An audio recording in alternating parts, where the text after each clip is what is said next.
नाज़रीन किराम अस्सलाम वालेकुम। जी सलाम की ख़ास पेशकश राह निजात में आपका तहे दिल से खैर मक़दम है। मैं हूँ अतहर सईद, आपका मेज़बान आपके साथ।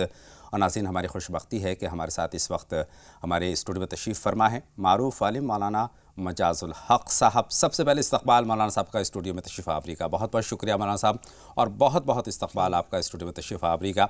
नाज़रीन, राह निजात के पिछले शुमारों में हमने बहुत अहम मौज़ूआत पर बात की। आप लगातार देख रहे हैं गुनाहों के ताल्लुक़ से हमने बात की। सग़ीरा गुनाह, कबीरा गुनाह, छोटे गुनाह, बड़े गुनाह, इनफरादी तौर पर किए जाने वाले गुनाह, इज्तिमाई तौर पर किए जाने वाले गुनाह, गुनाहों से किस तरह से बचा जा सकता है, इस पर भी हमने मौलाना साहब से रहनुमाई तलब की। बहुत लंबा सिलसिला है। हालांकि गुनाह करने से हमें हर मुमकिन कोशिश करनी चाहिए कि अपने आप को हम बचा लें, हर बुराई से अपने आप को महफूज रख लें, तभी अल्लाह की निगाह में हम महबूब हो सकते हैं, महबूब बंदे हो सकते हैं, और ये दुनिया क्या दोनों जहान हमारे रोशन हो सकते हैं। ज़रूरत इस बात की है कि हम गुनाहों से बचने की कोशिश करें। इस बहुत खूबसूरत सिलसिले को हम आगे ले जाएंगे और आज हम बात करेंगे तौबा के मौजू पर। अल्लाह, हम सभी जानते हैं, बड़ा गफ़ूर रहीम है, हमारी तमाम गलतियों को दरगुजर कर दिया करता है। लेकिन हमें एक अच्छे बंदे होने के नाते, एक मोमिन होने के नाते हमेशा ही कोशिश करनी चाहिए कि हमसे गलतियाँ हो ही ना। हमेशा मुआशरे का अच्छा हो, एक फ़र्द का अच्छा हो, अल्लाह के ने जो रास्ते बताए हैं उन्हीं पर हम चलें, उनसे बिल्कुल भी हम हटे नहीं। हमारी जो रेल है उस पटरी से बिल्कुल नहीं उतरनी चाहिए। बहरहाल, तौबा के ताल्लुक़ से बहुत सारे सवालात मेरे जहन में हैं। मौलाना मजाज़ुल हक़ साहब से एक एक करके सभी पर हम रहनुमाई हासिल करेंगे। और पहला सवाल और अहम सवाल मौलाना साहब आपसे यही है कि तौबा की अहमियत क्या है? अल्हम्दुलिल्लाहि रब्बिल आलमीन वस्सलातु वस्सलामु अला रसूलिल करीम व अला आलिहि व अस्हाबिहि अजमईन, अम्मा बाद। फ़ौज़ु बिल्लाहि मिनश शैतानिर रजीम, बिस्मिल्लाहिर रहमानिर रहीम। रब्बि शरह सदरी वयस्सिर ली अमरी वहलुल उक़दतम मिन लिसानी यफ़क़हू क़ौली। असल में सबसे पहले तो अतहर भाई हमें ये देखना होगा कि तौबा है क्या। तौबा है क्या? बिल्कुल। तौबा कहते हैं पलटने को। अगर आपसे नादानी में, अनजाने में, या कभी कभी जानबूझ के भी कोई बड़ा गुनाह या छोटा गुनाह हो गया हो और एकदम आपको अंदर नदामत हो और महसूस हो कि मेरे से गलती हो गई, तो आप उससे पलटें और अल्लाह से रुजू करें, तौबा करें और फिर नेक काम की तरफ बढ़ें। बिल्कुल, इसे कहते हैं तौबा, पलटना यानी कि। और इसकी अहमियत इतनी है कि इस ज़िंदगी को, इस कायनात को, इंसान की तख्लीक का मकसद ही यही है। बेशक कि अल्लाह रब्बुल इज़्ज़त की एक हदीस मिलती है, हदीस कुदसी कहलाती है कि मैं एक शुबा खजाना था, मैंने चाहा मैं पहचाना जाऊँ, और फिर एक ऐसी मखलूक अल्लाह ने पैदा की जिसे विल देकर भेजा कि चाहे तो मान ले, चाहे ना माने। और जो लोग नहीं मानेंगे और वो अगर पलटते हैं, तौबा करते हैं, फिर मानने लगते हैं, तो फिर अल्लाह रब्बुल इज़्ज़त उन्हें माफ़ करके और अपनी रहीमी दिखाता है और फिर इंशाअल्लाह ताला लोगों को फलाह हासिल होती है। बेशक अल्लाह गफ़ूर रहीम है, हमारी तमाम गलतियों को दरगुजर कर दिया करता है, और अल्लाह से हमें पुरुम्मीद भी रहना चाहिए, मुस्बत ख़यालात भी हमारे जहन में रहने चाहिए। लेकिन साथ ही मौलाना साहब एक चीज़ ये है कि हमें गुनाहों से गुरेज़ करना चाहिए। हम कई मरतबा तो जानबूझकर वो गलती कर बैठते हैं, हमें ये मालूम है कि आगे कुआँ है, लेकिन बावजूद इसके हम कुएं में छलांग लगा देते हैं, उसके अंजाम की परवाह किए बगैर कि दुनिया में तो हम रुसवा होंगे ही, हमारी आखिरत भी तो बिगड़ रही है। मौलाना साहब, तौबा के ताल्लुक़ से आपने एक बहुत अहम बात बताई कि हमें नादिम होना चाहिए, सच्चे दिल से नादिम होना चाहिए, और नादिम होने के साथ साथ दोबारा वो गुनाह ना करने का आज़म करना चाहिए। जी, ये असल में बात ये है ना कि गुनाह हो जाना या कर लेना, मान लो जानबूझ के भी, उसके बाद तौबा कर लेना, यही इंसान की असल में इंसानियत है सही मायनों में। जी, उसकी इनकिसारी और अपने आप को हकीर समझना, गुनहगार समझना। असल मकसद ये एक हदीस ही मिलती है, हदीस कुदसी, अल्लाह के रसूल सल्लल्लाहु अलैहि वसल्लम हैं कि अल्लाह ये कहता है कि अगर तुम लोग गुनाह नहीं करोगे और तौबा नहीं करोगे पलट के, तो मैं तुम्हें ख़त्म करके एक ऐसी मखलूक पैदा करूँगा जो गुनाह करेगी और फिर तौबा करेगी। जी, तो अल्लाह को तौबा इतनी पसंद है। बेशक। असल में आप देखें कि अल्लाह के बारे में बात आती है कि वो 70 माओं से ज़्यादा प्यार करता है। बिलाशुबा। तो माँ जब कभी बच्चा कोई शरारत करके आए या कहीं से पीट के आए या उस पर कोई जुल्म हो, तो फ़ौरन वो माँ की गोद में आता है और माँ सीने से लगा लिया करती है। तो अल्लाह जो 70 माओं से ज़्यादा मोहब्बत करता है, उसकी भी गोद है। असल में उसकी गोद तमसीली तौर पे उसकी तौबा है। सुभान अल्लाह। इंसान पलट के उसकी गोद में आ जाए और तौबा कर ले और अपने पिछले गुनाहों को माफ़ करा के अल्लाह से और आगे नेकी की तरफ आ जाए। बेशक ये बहुत ज़रूरी है कि अगर खुदा न खास्ता हमसे गुनाह हो तो हम तौबा करें, क्योंकि एक हदीस पाक ये भी मिलती है, हुजूर ने फरमाया कि इंसान तमाम, अल्लाह कहता है इंसान तमाम गुनाहगार हैं, लेकिन अल्लाह के रसूल सल्लल्लाहु अलैहि वसल्लम फरमाते हैं जी जी कि तमाम इंसान गुनाहगार हैं, लेकिन बेहतरीन तुम में गुनाहगार वो है जो तौबा कर ले, जो तौबा कर ले। बेशक इंसान गुनाहगार है, तो बड़ी अहमियत है तौबा की, और बड़ी अहमियत है ऐसे लोगों की जो अपने आप को हकीर समझ, क्योंकि जो लोग बहुत नेक समझते हैं ना अपने आप को, वो तौबा नहीं करते। असल तो बात यह है कि अपने आप को गुनाहगार समझता रहे, अपने आप को कमज़ोर समझता रहे, तब आदमी तौबा की तरफ आएगा। रसूल अकरम सल्लल्लाहु अलैहि वसल्लम का मामला देखिए, आप मासूम थे, हालांकि सारी रात जो है वो इबादत करते थे। आप ये देखिए, खुद ये हदीस पाक मिलती है कि हुजूर फरमाते हैं कि लोगों इस्तग़फ़ार किया करो, मैं दिन में 70 बार इस्तग़फ़ार करता हूं। हुजूर अकरम सल्लल्लाहु अलैहि वसल्लम खुद किया करते थे। जी, मैं वही सुना रहा हूँ हदीस। तो वो ये देखिए आप कि हुजूर मासूम थे, उसके बाद भी एक बार हज़रत आयशा ने पूछ भी लिया रज़ियल्लाहु ताला अन्हा कि हुजूर आप तो मासूम हैं, आपके सब गुनाह अल्लाह ने माफ़ कर दिए, फिर आप रात भर नमाज़ें पढ़ते हैं, इस्तग़फ़ार करते हैं। तो हुजूर ने पलट के क्या जवाब दिया कि आयशा, क्या मैं शुक्रगुजार बंदा ना बनूं अल्लाह का? सुभान अल्लाह। तो शुक्रगुजारी इनकिसारी में है, शुक्रगुजारी तौबा में है। बेशक सही मायनों में जो शुक्रगुजारी है, हर आने वाली सांस अल्लाह का शुक्र है। बेशक बेशक बेशक। तो वो तौबा के साथ और अपने आप को कमज़ोर समझते हुए कि अल्लाह कवी हैं, अल्लाह अकबर का मामला यही है। लोग तो कहते हैं ना कि अल्लाह सबसे बड़ा है, बल्कि मेरे जहन में तो ये बात आती है बस अल्लाह बड़ा है, बस अल्लाह ही बड़ा है बिलाशुबा। बाकी हम तो हकीर इंसान हैं, अपने आप को हकीर समझना चाहिए, अल्लाह का शुक्र अदा करते रहना चाहिए, और जाने अनजाने में हो जाने वाली गलतियों के लिए तौबा इस्तग़फ़ार करते रहना चाहिए। मौलाना साहब, एक शख्स से अगर गुनाह सरजद हो जाता है तो उसके अजाब के ताल्लुक से भी रहनुमाई फरमाएं, किस तरह से उस अजाब से वो बच सकता है?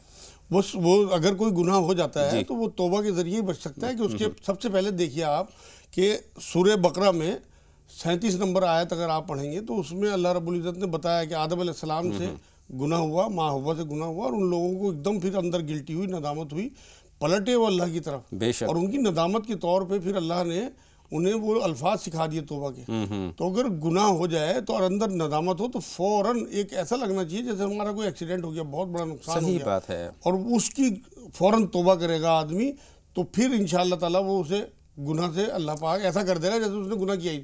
ये भी हदीस है, हुजूर ने फरमाया तौबा करने वाला किसी गुनाह से ऐसा है जैसे उसने गुनाह किया ही नहीं। सुभान अल्लाह, बिल्कुल सही है। ऐसा आप अब आसान हो गया, आप अपने मोबाइल से जिस तरह मैसेजेस डिलीट कर देते हो, इसी तरह अल्लाह रब्बुल इज़्ज़त आपके नामाए अमाल से सच्ची तौबा के बाद वो आपके तमाम गुनाह डिलीट कर देते, तमाम गुनाह जो है वो डिलीट कर दिए जाते हैं। हमारा साहब, एक शख्स, लेकिन हमारे जहनियत की बात करता हूँ, एक शख्स को ये मालूम हो गया कि तौबा कर लेने के बाद हमारे सारे गुनाह जो है माफ़ कर दिए जाते हैं, लेकिन वो जानबूझकर तौबा कर लेता है, एक मरतबा गुनाह हो जाता है, तौबा कर लेता है, लेकिन दोबारा उस गुनाह को करता है कि मेरी तो तौबा हो जाएगी और तौबा के बाद मेरे सारे गुनाह माफ़ हो जाएंगे। तो इस तरह की जो जहनियत है वो कितनी मुस्बत है, कितनी सही है? ये तो एक धोखा हुआ, अपने आप को धोखा देना हुआ, अल्लाह को मादल्ला कोई धोखा नहीं दे सकता। ये तो ड्रामेबाजी हुई। अगर आप इस तरह की तौबा कर रहे हैं तो अल्लाह तो दिलों के हाल जानते हैं बिलाशुबा। आपकी नीयतें, बुखारी की पहली हदीस है, तमाम अमाल का दारोमदार नीयत पर है। अगर आपकी तौबा सिर्फ ये है कि आपने एक तस्बीह इस्तग़फ़ार भी पढ़ ली तो कहीं तौबा नहीं है। तौबा करते रहने से थोड़ी, असल तो आपके दिल की नदामत अल्लाह तक पहुँचती है। कुरान जो कहता है कि मैं दिलों का हाल जानता हूँ, वो दिलों की नदामत है, आपके एहसासात हैं।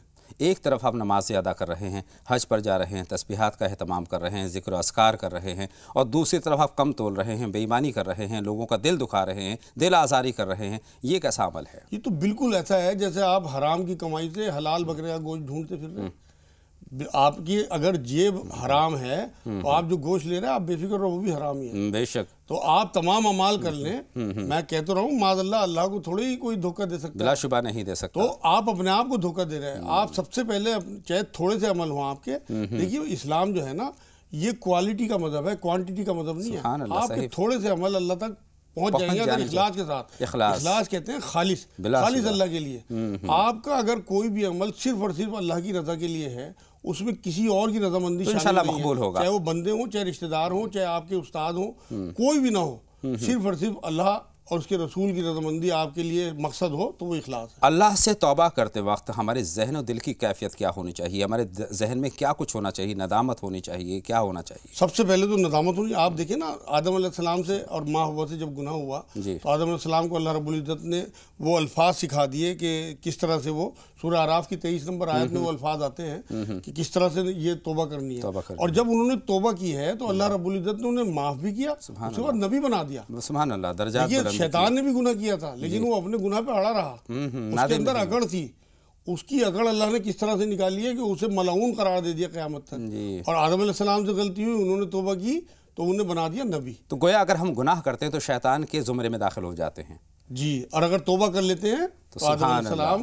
के बंदों, मतलब आदम अलैहिस्सलाम की औलाद में से हैं, नबी की औलाद में से हैं, तो इंशाअल्लाह ताला ये हमारी शान होगी, अल्लाह हमारे से राज़ी होगा अगर हम गुनाह के बाद मोमिन हो जाते हैं। जी जी माशाअल्लाह। समरा साहब, अगला सवाल गुनाहों के ताल्लुक़ से ये है, तौबा के ताल्लुक़ से ये है कि क्या तौबा कर लेने से तमाम गुनाह माफ़ हो जाते हैं? बिल्कुल अल्हम्दुलिल्लाह। देखिए आप ये, लेकिन मैंने बताया ना आपकी इंटेंशन, आपकी जो अंदर की जो एहसासात हैं, जो नदामत है, जो गिल्टी है, वो अल्लाह रब्बुल इज़्ज़त को बहुत पसंद है। सुभान अल्लाह। उस अगर वो महसूस होती है कि अल्लाह को कि ये वाकई सच्चा है, तो आपकी तौबा भी सच्ची है और वो कबूल हो जाएगी, और सच्ची तौबा वाले ही जो हैं वो लोग बख्शे जाएंगे। कैसे पता लगे कि हमारी तौबा मकबूल हो गई है, कबूल हो गई है? इसका भी बेहतरीन तरीका ये है कि अगर आपने तौबा कर ली और आप उस गुनाह को आपने छोड़ भी दिया, आप नेकी की तरफ आ गए, क्योंकि कुरान यही कहता है कि जो लोग तौबा कर लेंगे, कोई गुनाह हो जाए उनसे तो फ़ौरन तौबा करें और फिर नेक काम करें, तो उन लोगों की तौबा कबूल है। अगर आपको वो गुनाह कभी याद आ जाए जी कि मैंने ये, मेरे से ये गुनाह हो गया था, अगर उस गुनाह पे आपको नदामत होती है, गिल्टी होती है कि मैंने कितना बड़ा गुनाह किया था, अपने अल्लाह की हुक्मदूली की थी, तब तो आपकी तौबा कबूल है। अगर आपको उस गुनाह में लज्जत आ रही है कि मैंने वो गुनाह किया था और आप अब भी मजे ले रहे हैं ज़हनी तौर पर, जी, फिर आपकी तौबा कबूल नहीं। दो तरह के मौलाना साहब हक़ हुआ करते हैं, एक तो अल्लाह से होता है हमारा, और एक ताल्लुक़ होता है इंसान से, एक हुकूकुल इबाद होता है, हुकूकुल्लाह होता है। अगर इनमें किसी एक की पामाली होती है तो किस तरह से हमें तौबा करनी चाहिए? असल में जो हुकूकुल इबाद की ख़ास तौर पर मैं बात करूँगा, अल्लाह ने तो वादा किया है कि तमाम गलतियाँ, हमारी तमाम गुनाह माफ़ हो सकते हैं अगर सच्चे दिल से तौबा की जाए, अगर अल्लाह चाहे। जी बेशक। तो अल्लाह तो बहुत बड़े हैं, गफूर रहीम है, अपने इंट्रोडक्शन ही रहमान और रहीम से कराते हैं, तो इंशाअल्लाह अल्लाह से तो उम्मीद है कि अगर उनके अमाल में हमने कोई कोताही जानबूझ के ना की और हो गई तो इंशाअल्लाह माफ़ हो। लेकिन हक़ूक़ुल इबाद के बारे में वाज़ेह तौर पे ये हदीसें मौजूद हैं कि उनकी माफ़ी आपको उन्हीं लोगों से करनी पड़ेगी जिनका आपने दिल दुखाया, जिनका माल मारा, जिनके लिए आपने कोई भी गलत काम किया, उनकी ग़ीबत की, धोखा दिया, झूठ बोला, तो वो आपको उन्हीं से माफ़ कराने पड़ेंगे। अगर आपने किसी की महफिल में जाके बेइज्जती की है तो आपको महफिल में ही उससे माफ़ी मांगनी चाहिए। अगर आपने तन्हाई में वो गुनाह किया किसी के साथ तो तन्हाई में, और अगर आपने महफिल में किया तो आपकी महफिल में तौबा होगी, वो तभी कबूल होगी। एक सवाल और यहाँ से पैदा होता है मौलाना साहब, ये कि हमने किसी का हक़ मारा, किसी को बुरा किया, किसी के साथ बेईमानी की, किसी के साथ दगा की, किसी की दिल आज़ारी हमने की, और बग़ैर उससे मुआफ़ी मांगे हम इस दुनिया से रुख़सत हो गए हैं, तो क्या सूरत है गुनाहों की तलाफ़ी की? क्या वो गुनाह हमारे मुआफ़ हो सकते हैं? ना, असल में बिना तौबा किए तो गुनाह माफ़ नहीं होंगे। ये अल्लाह की अपनी शान है कि उसे आपका कोई और अमल ऐसा पसंद आ जाए जी, तो वो जिसके आपने हक़ मारे या कोई भी उसके साथ ज़्यादती की है जी, तो अल्लाह रब्बुल इज़्ज़त क़यामत में उसे कंपलसेशन देके उसे इतना खुश कर देंगे कि वो राज़ी हो जाएगा और आपके लिए माफ़ी का मामला हो जाएगा।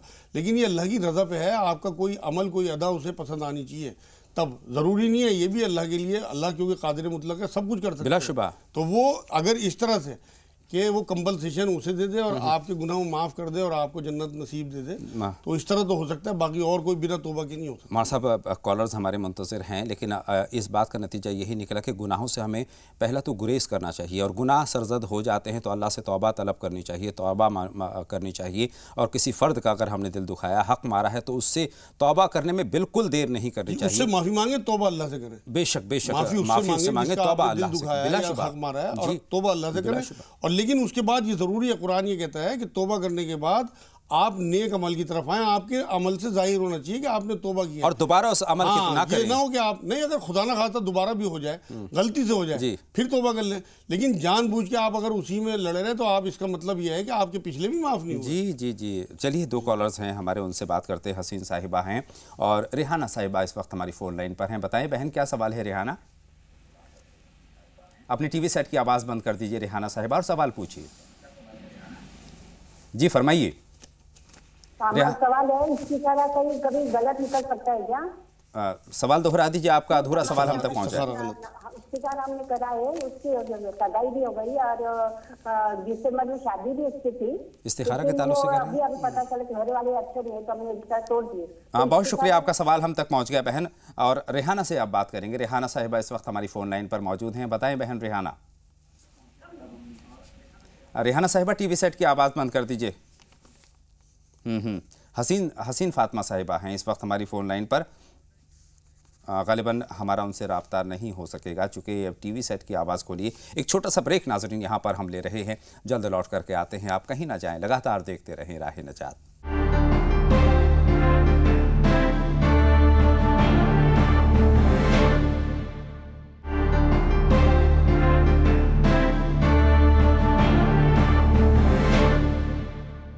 ब्रेक के बाद तमाम नाज़रीन का एक मरतबा फिर तहे दिल से हम इस्तकबाल करते हैं, खैर मक़दम करते हैं और बातों का सिलसिला मौलाना मजाजुल हक़ साहब से शुरू करते हैं रेहाना साहिबा के सवाल के साथ। मौलाना साहब, उनका सवाल ये है कि क्या इस्तिखारा गलत हो सकता है? ना, अगर इस्तिखारा सुन्नत तरीके से किया जाए तो कभी गलत नहीं हो सकता, क्योंकि इस्तिखारे का मतलब है अल्लाह से मशवरा। बिल्कुल, इस पे तफसील पे जाऊँगा, लेकिन 2 कॉलर मुंतज़िर हैं, पहले उनके सवाल जमा करना चाहता हूँ। नाज़मा साहिबा इस वक्त हमारी फ़ोन लाइन पर मौजूद हैं। फरमाइए नाज़मा साहिबा, क्या सवाल है आपका? जी फरमाइए। वालेकुम अस्सलाम बहन। मुझे आपका प्रोग्राम बहुत ही पसंद है। बेहद शुक्रिया आपका। इतना पसंद है, मुझे ऐसा लगता है इसमें पहले हिंदू थे अब मुसलमान हुए, सारी बातें जान के सारी बातों पर अमल करते हैं। दिल की गहराइयों से आपका शुक्रिया। अच्छे इंसान बनिए, कोशिश कीजिए। इतना पूछना था कि सूरह बकरा जो हम पढ़ते हैं मुझसे पूरी नहीं पढ़ी जाती है, एक साथ पे क्या 2 दिन करके पढ़ सकते हैं आधी आधी? ठीक है, आपका सवाल हम तक पहुँच गया है और मौलाना साहब से रहनुमाई हासिल करेंगे। शबाना साहिबा, आप बताइए, आप क्या जानना चाहती हैं?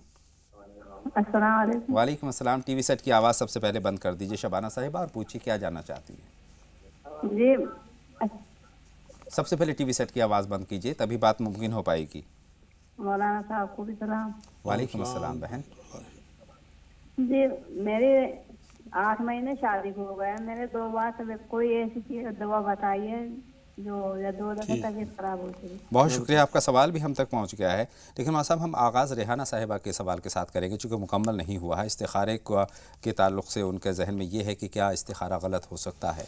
जी, मैंने बताया है आपको कि सुन्नत तरीके से अगर इस्तिखारा किया जाए, जो हुज़ूर अकरम सल्लल्लाहु अलैहि वसल्लम की दुआ बता के गए हैं इस्तिखारे की जी, और उस तरीके से अगर इस्तिखारा किया जाए तो गलत नहीं होता। ये लोगों ने बाद में बना लिया ना कि कुरान से एक पेज खोल लिया या 2 पर्ची डाल के उठा ली, वो तो जो सुन्नत के ख़िलाफ़ चीज़ें हैं या सुन्नत के अलावा चीज़ें हैं वो ठीक भी हो सकती हैं और गलत भी हो सकती हैं, लेकिन जो सुन्नत वाली चीज़ें जी जी वो बिल्कुल इंशाअल्लाह ताला सही होंगी। तो उन्हें सुन्नत तरीके, और कई बार ऐसा होता है कि सुन्नत तरीके से करते हुए भी जो इस्तिखारा हमें इशारा देता है हमारी समझ में नहीं आता। जी जी जी जी कई बार ऐसा होता है कि शुरू में उसमें जो है वो एकदम हमें वो चीज़ें नज़र नहीं आती जो हमारे लिए खैर की हों, वो आजमाइश की होती है, उसके बाद खैर निकल आती है। तो उसे इसे मायूस ना हो, या तो सुन्नत तरीके से बहिश्ती ज़ेवर वगैरह में बहुत सारी दुआओं की किताबों में, नमाज की किताबों में वो इस्तिखारे की दुआ है, उस तरीके से इस्तिखारा करें, इंशाअल्लाह बिल्कुल क्लियर कट इस्तिखारे का हमेशा इन्हें फैसला मिले। बहुत शुक्रिया। बढ़ते हैं आगे। नाज़मा साहिबा का सूरह बकरा के ताल्लुक़ से सवाल था। जी, सूरह बकरा बिल्कुल ये 2 बार 3 बार 4 बार जिस तरह भी करके अपनी हिम्मत के हिसाब से पढ़ें, क्योंकि अल्लाह को ये पसंद नहीं है कि हम अपने ऊपर बोझ लाद लें और एक बोझ की तरह से कुरान को पढ़ें, बल्कि जितनी इनके अंदर हिम्मत हो, अपने घर के कामों, अपने हस्बैंड की, अपने बच्चों की, जो भी उनके ऊपर जिम्मेदारियाँ हैं, उसके बाद जो इनके पास टाइम मिले तो उसमें कुरान पढ़ें और इतना पढ़ लें सूरह बकरा को जितनी इनकी हिम्मत हो, 3-4 दिन में ही पूरा करते मुकम्मल कर सकती हैं। शबाना साहिबा का सवाल ये है, माशाल्लाह से 8 महीने पहले उनकी शादी हुई है, सवाल आपके पास है, तबीयत ख़राब रहती है। हाँ, तबीयत ख़राब नहीं, उनकी 2 बार तबीयत ख़राब हो गई, असल में मिसकैरेज हो गया उन्हें, और उसके लिए उन्हें ये चाहिए तो शहद और दूध इस्तेमाल करें रात को मुस्तकिल। उनके अंदर इसमें कई बार बच्चियों को दूध और शहद मिलाकर कितनी मकदार में शहद? 1 गिलास दूध में 1 या 2 चम्मच शहद, जितना वो मीठा पसंद करती हूँ वो इस्तेमाल करें, और 3 इंजीर निहारमू खाएं। ताकत की चीज़ें खाएं ज़्यादातर। 3 इंजीरें सुबह को निहारमू खाएं, और कस्ते शीरी, एक कूट मिट्टी आती है, और मेहंदी पत्ता और कलौंजी, तीनों को बराबर बराबर मिला के उसका सफ़ूफ बना लें और आधा चम्मच दोनों टाइम खाने के बाद खाएं।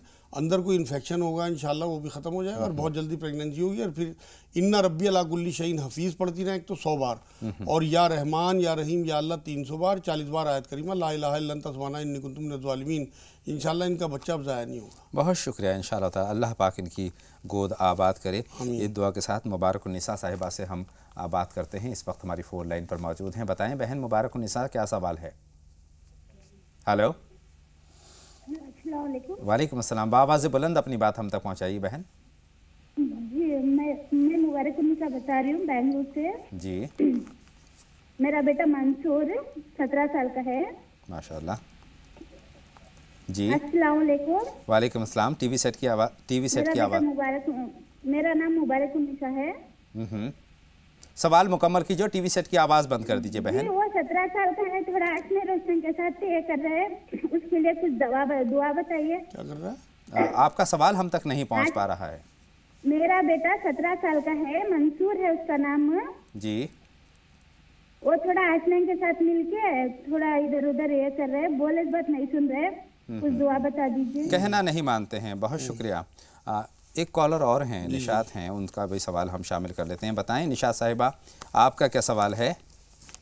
अस्सलाम वालेकुम। वालेकुम अस्सलाम। मेरा सवाल ये है कि जैसे मौलाना साहब बोल रहे थे सूरह बकरा 4 दिन में भी पढ़ने से अच्छा होता है, तो मैं पहले लोग बोलते थे 1 दिन में पढ़ना चाहिए। एक चीज में जानकारी था कि अच्छा है तो 4 दिन में मैं पढ़ना चालू कर दूं। और दूसरा सवाल मैं बच्चों का मायने पूछना चाहती हूँ, नाम का। जी जी फरमाए। और हाँ, पहला लड़का का नाम है सिकंदर खान, दूसरे बेटी का नाम है सलमा बानो, और तीसरे का इमरान खान। बहुत शुक्रिया, आपका सवाल हम तक पहुंच गया है और मौलाना साहब से हम रहनुमाई हासिल करते हैं। लेकिन पहले हम मुबारकुन्निसा साहिबा के सवाल की तरफ जाएंगे। मौलाना साहब माशाल्लाह से 17 बरस के बेटे हैं, लेकिन कहना नहीं मानते हैं। उनके जो सवाल है उससे मफहूम यही निकल करके आता है। जी, एक तो इन्हें सूरह फुरकान की 74 नंबर आयत है, उसका विर्द रखना चाहिए। रब्बना हबलना मिन अज़वाजिना व ज़ुर्रियातिना क़ुर्रता अयुनिन वजअलना लिलमुत्तक़ीना इमामा। एक जब इनका बच्चा सोता हो तो सिराने उसके खड़े होकर 21 बार या शहीद पढ़ के उसके ऊपर फूंक मारें, और पायंतियों की तरफ खड़े होकर 21 बार सूरह इखलास कुल हुवल्लाहु अहद बिस्मिल्लाह के साथ 3-3 बार दुरूद शरीफ आगे पीछे पढ़ के उसके ऊपर पायंतियों की तरफ से फूंक मारें। इंशाअल्लाह 4-5 दिन में चेंज हो जाएगा। और या रहमान या रहीम या अल्लाह का विर्द रखें मुस्तकिल दिन में, और अल्लाह से दुआ भी करें कि अल्लाह रहम कर और मेरे बच्चे को तमाम खुराफात से हिफाजत फरमाए। अल्लाह बेहतर फरमाए, फरमा बरदार औलाद बनाए। निशात साहिबा के सवाल 2 हैं सूरह बकरा के ताल्लुक़ से। उनका है कि अगर 4 मरतबा में ही अगर बेहतर है तो मैं 4 मरतबा शुरू कर दूँ। अगर उनके अंदर हिम्मत है, एक दफ़ा पढ़ सकती हूँ ठीक, लेकिन हुजूर सल्लल्लाहु अलैहि वसल्लम ने कभी नहीं फरमाया कि एक ही बार में सूरह बकरा पढ़नी है, या कुरान की कोई आयत ये साबित नहीं करती कि इतना कुरान आपको रोज़ ज़्यादा ही पढ़ना है, बल्कि और इजाज़त दी हुजूर सल्लल्लाहु अलैहि वसल्लम को कि आप जितना मर्जी कुरान पढ़ सकते हैं रात के बीच में भी। तो वहाँ से हमें मिलता है कि जितनी हिम्मत हो आपके अंदर उतना कुरान पढ़ें। आप 3-4 दिन में ही पूरा कर सकती हैं। अगर आपके अंदर हिम्मत है तो अल्लाह का कलाम है, जितना पढ़ेंगी इंशाअल्लाह आपकी ज़िंदगी में उतनी बरकत और उतनी हिफाजत मिलेगी। बेशक बेशक। कुछ नामों के मानी जाने चाहिए। हाँ, सलमा तो सिल्म फितरत से बना है, और इमरान जो है वो, मतलब ये जो मायने हैं इनके कई मीनिंग होते हैं लोगों। जी जी। लेकिन कुल मिलाकर एक मशवरा आपसे ये चाहता हूँ कि क्या ये नाम मुनासिब हैं? सिकंदर हैं, सलमा और इमरान। बिल्कुल बिल्कुल मुनासिब है अल्हम्दुलिल्लाह। चलिए इसके साथ बढ़ते हैं आगे और आफरीन साहिबा का सवाल हम शामिल करते हैं। इस वक्त हमारी फ़ोन लाइन पर मौजूद हैं। बताएं बहन आफरीन, आप क्या जानना चाहती हैं? हाँ, मुझे वो लड़के को पता नहीं, अचानक में कॉलेज से आने के बाद मुझे तेज आने लग गया और तबीयत खराब हो गई, और पूरा बॉडी पेन, बहुत ज्यादा दर्द है। जी मौलाना, कितनी उम्र है? उम्र कितनी है आफरीन साहिबा बेटे की आपकी? हाँ, 22। हाँ, चूँकि कॉलेज जा रहे हैं तो 22 बरस नौजवान हैं। जी जी। इन्हें चाहिए कि एक तो 3 इंजीर रात को जैतून के तेल में भिगो दें और सुबह उस बच्चे को खिला दें, और रात को उसे हल्दी वाला दूध दें, और कस्ते शीरी जो कूट मिट्टी कहलाती है, और ये कलौंजी और मेहंदी पत्ता बराबर मिकदार में मिला के सफ़ूफ बना लें। आधा चम्मच दोनों टाइम खाने के बाद दें। 4-5 दिन में इनका बच्चा बिल्कुल ठीक हो जाएगा। अगर बुखार हो तो कोई दवाई डॉक्टर से बुखार की ले लें, क्योंकि मौसम इस टाइम ऐसा चल रहा है जी, तो वो बुखार की वजह से भी कई बार जिस्म में कोई दुआ भी पढ़कर, हाँ, या सलाम या अल्लाह, या सलाम या अल्लाह अपने बच्चे को बता दें, मुस्तकिल उसका विर्द करते रहें। और पढ़ने वाला बच्चा है तो उसे रब्बी ज़िदनी इल्मा की तस्वीर भी एक रोज़ पढ़नी चाहिए। बेशक बेशक। अब्दुल खलील साहब इस वक्त फ़ोन लाइन पर है। बताएं खलील साहब क्या जानना चाहते हैं? वालेकुम अस्सलाम, फरमाइए खलील साहब। मेरे फर्जन के ताल्लुक से बात करना है। जी जी फरमाइए। 21 साल है। कितनी उम्र है? 21 साल है मेरे फर्जन की। सैयद अब्दुल रहमान उनका नाम है। जी जी। अभी तक चल नहीं पा रहे हैं, उन्होंने बाएं हाथ काम नहीं करता है। ये रेंगते हैं। ये पैदाइशी है या फिर बाद में हुआ?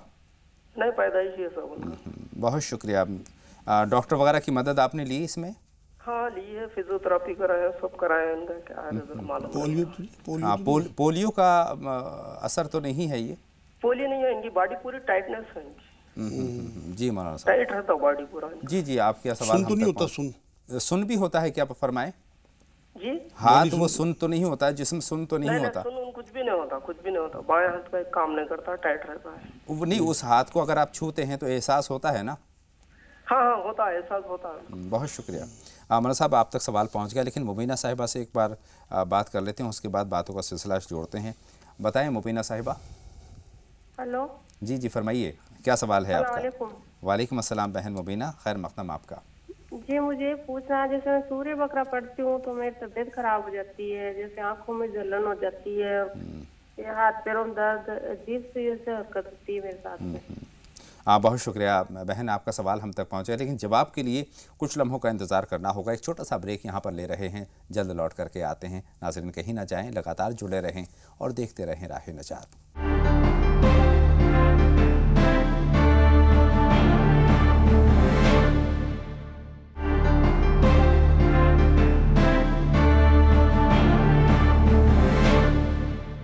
ब्रेक के बाद तमाम नाज़रीन का एक मरतबा फिर हम तहे दिल से खैर मक़दम करते हैं, और खैर मक़दम करते हैं मौलाना मजाज़ुल हक़ साहब का, जो कि इस वक्त स्टूडियो में तशरीफ़ फरमा है, और बातों का सिलसिला शुरू करते हैं। लेकिन उससे पहले सवाल जमा कर लेते हैं। सालार साहब इस वक्त हमारी फ़ोन लाइन पर हैं, और उसके बाद सलमान साहब से बात करेंगे। पहले सालार साहब आप फरमाइए, क्या जानना चाहते हैं? अस्सलाम वालेकुम। वालेकुम अस्सलाम। सालार साहब फरमाइए। सवाल ये है कि इस्लाम के अंदर जुमे की अहमियत क्या है और जुमे की नमाज की अहमियत क्या है। और दूसरा सवाल ये है सर कि मेरे घर में 2 साल से जो है तो सांप निकलते, महीने में 1 या 2 टाइम छोटे बड़े सांप निकलते, उसका कुछ दुआ बता दीजिए। कोई नुकसान तो नहीं पहुंचा अब तक? नहीं सर, नुकसान तो नहीं हुआ, लेकिन निकलते महीने 15 दिन में तो कंपल्सरी निकलते। बहुत शुक्रिया सालार साहब, आपके दोनों सवाल हमारे पास महफूज हो गए हैं। सलमान साहब आप फरमाइए, आप क्या जानना चाहते हैं? अस्सलाम वालेकुम। वालेकुम अस्सलाम सलमान साहब, खैर मक़दम। जी सर, मैंने जो है अपना विदेश जाने के लिए पैसा दिया था एजेंट को, और वो लेके फरार हो गया है, तो इसके लिए कोई दुआ बता दीजिए, इससे मुझे कुछ इमदाद मिल जाए मेरा। बहुत हमारा साहब बातचीत का आगाज़ यहीं से शुरू करते हैं। 2 जुमले में कहना चाहता हूं कि ऐसे एजेंटों के चक्कर में आप पड़ते ही क्यों हैं, जिनसे ख़दशा ये होता है कि पैसे लेकर चले जाएंगे, बाकायदगी के साथ काम क्यों नहीं करते, पुख्तगी के साथ काम क्यों नहीं करते। लेकिन अब वो पैसे लेकर चला ही गया है, तो वापस आने के कोई क्या इक़दाम करने चाहिए? असल में मालूम नहीं होता है, मासूम लोग होते हैं, असल इतने परेशान होते हैं जाने के लिए, तो ये हर एक पे भरोसा कर लेते हैं। अब लोग धोखेबाज इतने हो गए। असल में तो अब इन्हें ये चाहिए कि उससे जिसको बीच में इन्होंने डाला था उसे पकड़ें, और थोड़ा 4-6 लोगों के साथ ले उसे रोब में लें, जिससे कि उसे वो पता करे कि कहाँ गया वो बंदा। और इसके लिए अल्लाह से भी दुआ करें, नमाज़ें अपनी दुरुस्त रखें 5, और हर नमाज के बाद अल्लाह से दुआ करें, इन्ना रब्बी अला कुल्ली शैइन क़दीर 100 बार, इन्ना रब्बी अला कुल्ली शैइन हफीज़ 100 बार, के अल्लाह मेरे पैसे की हिफाजत और तुझे कुदरत हासिल है, उसे ढूंढ के ला दे। और 119 बार सूरह लुक़मान की 16 नंबर आयत पढ़ें, या बुनैया से लेके लतीफ़ुल खबीर तक। उसमें इंशाअल्लाह ताला अगर वो कहीं छुपा हुआ भी होगा तो इन्हें पता लग जाएगा कहाँ है, इनके इंशाअल्लाह पैसे मिल जाएंगे। दूसरे, या वली या वाली या वली या नसीर 300 बार रोज़ पढ़ें। सूरह लुक़मान की 16 नंबर आयत या बुनैया से शुरू है, वो पढ़ें इंशाअल्लाह ताला कम से कम 7 बार या 21 बार, जितना भी इनके पास टाइम हो, और नमाजों का एहतमाम करें, इंशाअल्लाह ताला पैसे वापस आ जाएंगे। लईक़ साहब से बात करते हैं, इस वक्त हमारी फ़ोन लाइन पर मौजूद हैं। फरमाएं लईक़ साहब। वालेकुम अस्सलाम। टीवी सेट की आवाज़ बंद कर दीजिए लईक़ साहब, और सवाल पूछिए, क्या जानना चाहते हैं? अच्छा। जी फरमाइए। अस्सलाम वालेकुम। वालेकुम अस्सलाम लईक़ साहब, फरमाइए। भाई मेरा एक छोटा बेटा है जो 13 साल का, माशाअल्लाह, तो उसको आए दिन बुखार आता रहता। और एक बात मुझे पूछना चाह रहा था कि उसका नाम मोहम्मद लारेब है। लोग कहते हैं मुझसे इसके नाम की भी कुछ असर अलग सा है। बहुत शुक्रिया। नाम बदलना सही है या इसके नाम के मानी क्या है? बहुत शुक्रिया, आपके दोनों सवाल हम तक पहुंच गए हैं। शहनाज साहिबा से पहले बात करते हैं और उसके बाद बातों का सिलसिला जोड़ते हैं। बताएं बहन शहनाज। वालेकुम अस्सलाम शहनाज साहिबा, हम भी आपका खैर मक़दम करते हैं। प्रोग्राम मुझे बहुत अच्छा लगता है, मुझे मौलाना साहब से अपनी बीमारी के बारे में पूछना है। फरमाएं, क्या जानना चाहती हैं? जी, मेरे पैरों में बहुत तकलीफ है, डॉक्टर ने कहा है कि जॉइंट खराब हो गए, बदलना पड़ेंगे। तो मैं चाहती हूँ कि मौलाना साहब कोई दवा बताएं। मतलब घुटनों में है या पैरों में? घुटनों में है या सारे जोड़ों में है? जी, हिप के जॉइंट का कहा है कि जॉइंट बदलना पड़ेंगे, जॉइंट तकलीफ पड़ गई। कितनी उम्र है बहन शहनाज आपकी? जी, मेरी 45। बहुत शुक्रिया मौलाना साहब, ये आम तौर पर लोगों के साथ ये मसला है। असल में बात यह है ना, जिस तरह से बता रही हैं, हिप वाले जो जॉइंट हैं जी, वो कई बार अंदर जो बॉल होती है वो घिस जाती है जी जी, और वो चेंज करा के ही वो 15-20 साल 25 साल के लिए अब जो बहुत अच्छी उसमें बॉल्स आ रही हैं जी जी, लेकिन वो खर्चा उसमें बहुत है। तो ये अगर इनकी हैसियत हो तो ये ठीक है ऑपरेशन, ये 2-3 दिन का इंशाल्लाह ताला इन्हें रहना पड़ेगा, ये चेंज हो जाएंगे। लेकिन जब तक ये ना करा पाएँ तब तक ये करें कि मेहंदी पत्ता, कस्ते शरीर जो कूट मिट्टी भी कहलाती है, और कलौंजी मिला के सफ़ूफ बना लें और आधा चम्मच दिन में 3 बार खाने के बाद लें। एक हल्दी वाला दूध पिए रात को, कम से कम आधा 1 चम्मच हल्दी घोल के 1 गिलास दूध में वो पिए, और 5 काजू रोज़ के खाएं और 1 चम्मच जैतून का तेल रात को सोते हुए पिए। तो कम से कम इन्हें दर्द नहीं होगा और वो इनके जोड़ जो है फिलहाल काम करते रहेंगे।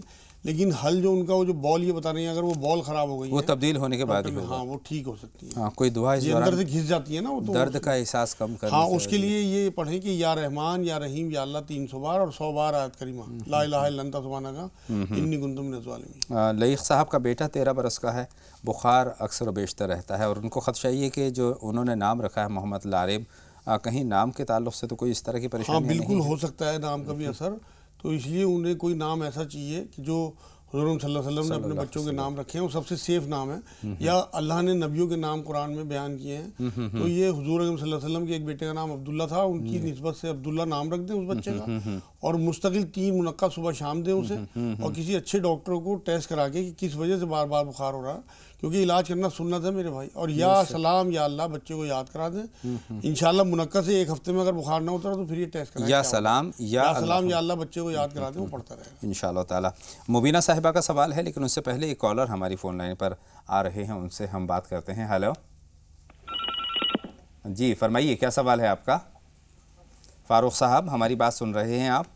जी हाँ, फारूक साहब सुन रहे हैं। जी जी, खैर मक़दम, आपका सवाल पूछिए फारूक साहब। सवाल मेरा ये है, सवाल ये है कि मैं लोगों का हक अदा नहीं किया। जी, आप जब तक टीवी सेट की आवाज़ बंद नहीं करेंगे आपकी आवाज़ हम तक नहीं पहुंचेगी।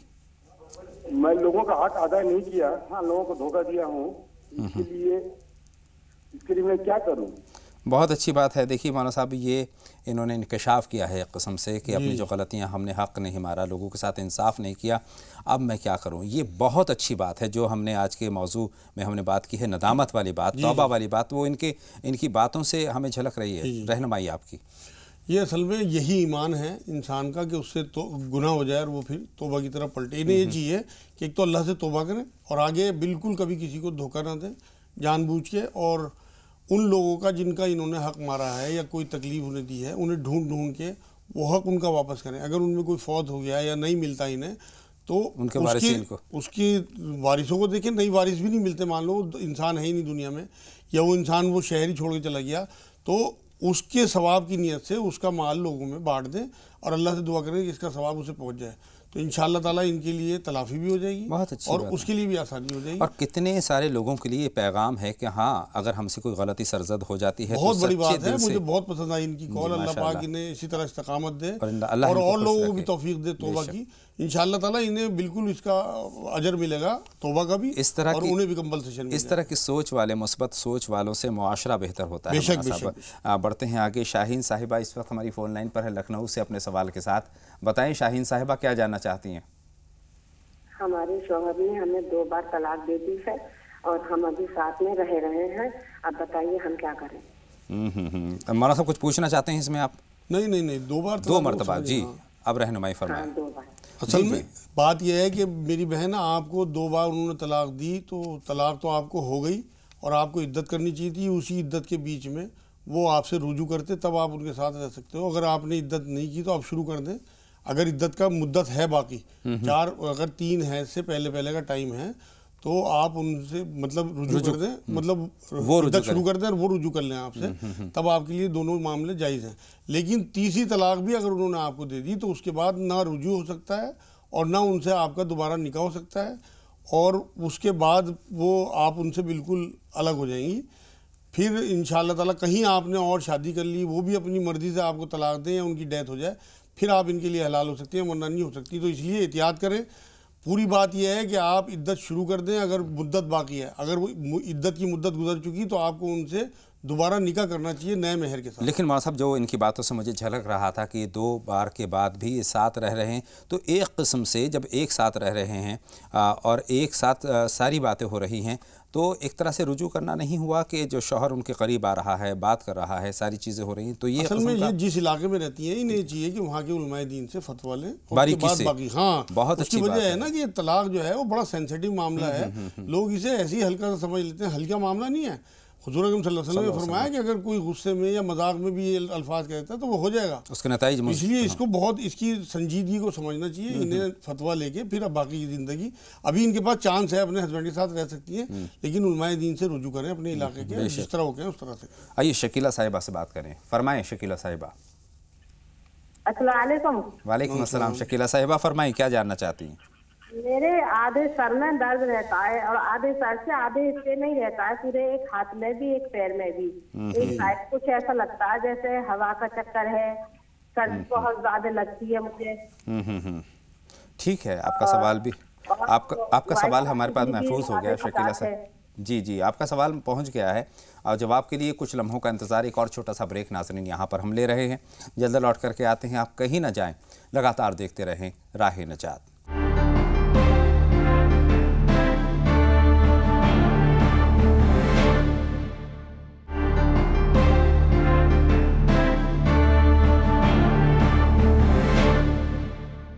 ब्रेक के बाद तमाम नाज़रीन का एक मरतबा फिर हम तहे दिल से इस्तकबाल करते हैं, खैर मक़दम करते हैं और मौलाना साहब से जो सवालात हमारे पास जमा है उन पर रहनुमाई हासिल करते हैं। मौलाना साहब, मुबीना साहिबा का एक तरह से अहम सवाल है सूरह बकरा के ताल्लुक़ से। वो कहती हैं कि उसके बाद तबीयत ख़राब हो जाती है, ऐसा सोचना है उनका।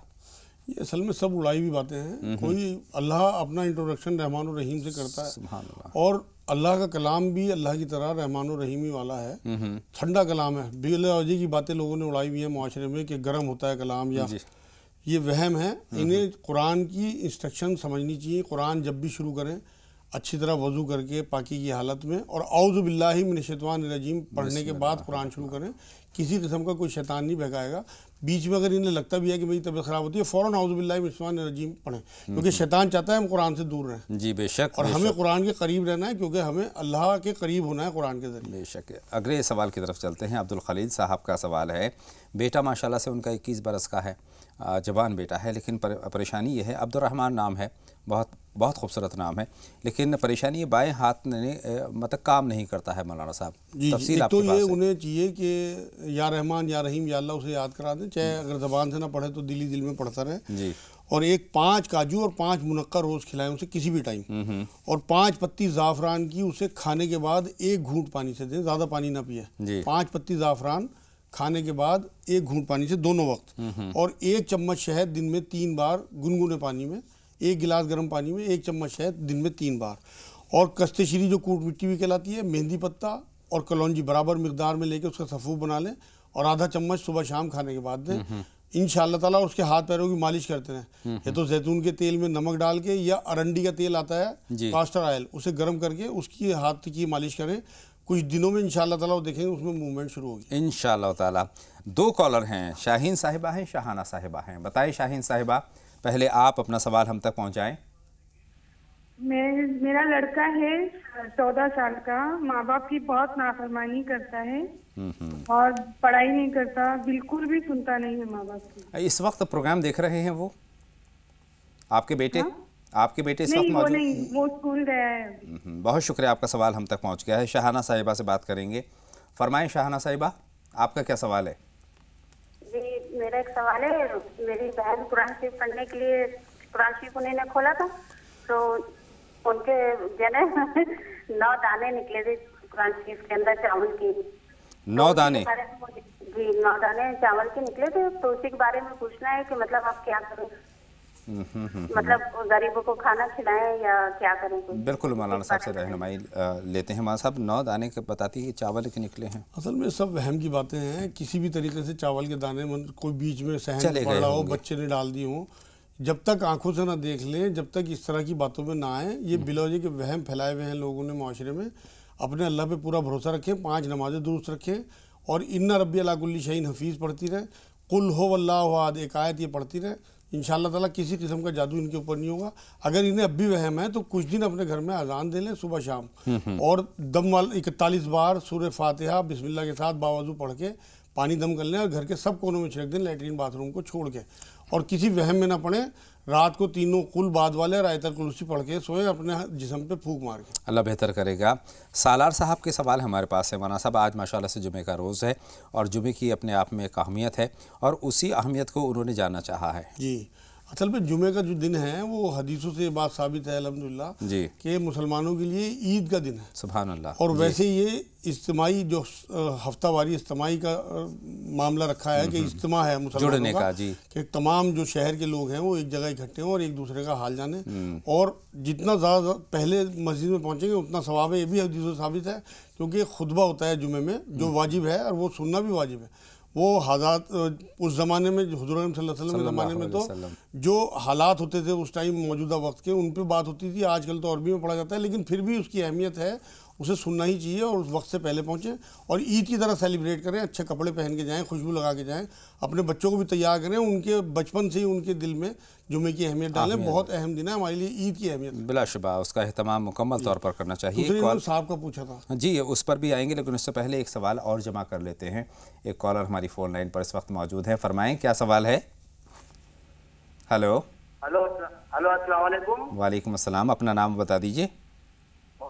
गौस भाई मेरा नाम जी, मोहम्मद गौस जी। गौस साहब फरमाएं क्या जानना चाहते हैं।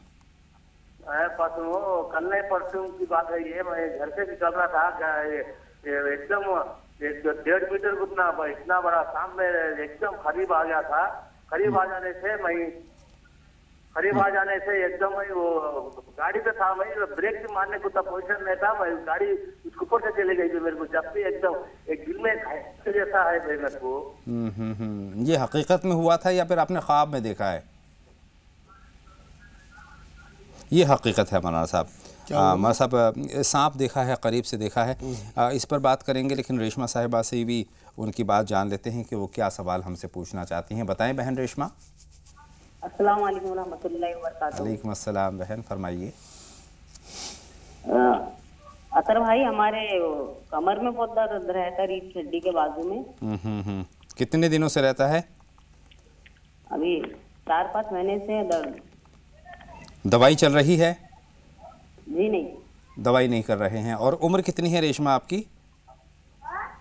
28-29 साल हुई है। माशाल्लाह से बहुत ज़्यादा उम्र नहीं है और आपका सवाल हम तक पहुंच गया है। मौलाना साहब माशाल्लाह से नौजवान हैं, कमर में दर्द है और 4-5 महीने से है। हाँ, क्या कोई इक़दाम करना चाहिए? कई बार ऐसा होता है कि लिकोरिया की शिकायत होती है औरतों को, उसकी वजह से कमर में दर्द होता है। अगर इन्हें ये प्रॉब्लम है तो 50 ग्राम चने खाएं नाश्ते में, मैं छिलकों के भुने हुए चने जी जी। और अगर ये प्रॉब्लम नहीं है तो फिर रात को हल्दी का दूध पिए या कैप्सूल खाली मंगा लें, उनमें हल्दी भर के रात को दूध से लें और एक चुटकी कलौंजी खाने के बाद दोनों टाइम, और या सलाम या अल्लाह 300 बार रोज पढ़ें। बहुत मुख्तसर वक्त है हमारे पास। शकीला साहिबा के आधे सर में दर्द रहता है। आधे सर की दर्द के लिए उन्हें ये चाहिए कि कलौंजी और जैतून, कलौंजी का तेल और जैतून का तेल बराबर मिकदार में किसी ड्रॉपर में भर लें और एक बूंद सुबह शाम नाक में डालें, थोड़ी मिर्चें लेंगी, बर्दाश्त करें, और 3 इंजीर निहार मुँह खाएँ। एक सवाल और है, 2 साल से सांप निकलते हैं, सालार साहब का सवाल है। जी, सांप जो है वो दुश्मनी की अलामत कहलाती है। वैसे तो उन्हें चाहिए कि अपने घर में अजान दें सुबह शाम, और सुबह फजर के बाद, रात इशा के बाद, और दम वाला पानी, यानी कि 41 बार दम करके पानी सूरह फातिहा पढ़ के बिस्मिल्लाह के साथ बावजू, और वो सब कोनों में छिड़क दें एक ही बार बस, लैट्रीन बाथरूम को छोड़ के। बहुत अल्लाह से हिफाजत की दुआ करें। बहुत बहुत शुक्रिया। चूँकि वक्त इजाज़त नहीं दे रहा है, शाहीन साहिबा का सवाल बाकी है, इंशाअल्लाह ताला अगले शुमारे में हम ज़रूर शरीक रखेंगे। बहुत बहुत शुक्रिया मौलाना मजाजुल हक़ साहब मेरी और तमाम नाजरीन के रहनुमाई फरमाने के लिए। तो नाजरीन, ये था हमारा आज का शुमारा राह निजात का, जिसमें हमने तौबा के मौजू पर मौलाना साहब से बहुत तफसीली गुफ्तगू की। लेकिन अब वक्त इजाज़त बस इतनी दे रहा है कि आपसे इजाज़त ली जाए। तो अतहर को इजाज़त दें। आप देखते रहें जी सलाम। आगे आप देखेंगे 5 मिनट में 25 खबरें। अस्सलाम वालेकुम।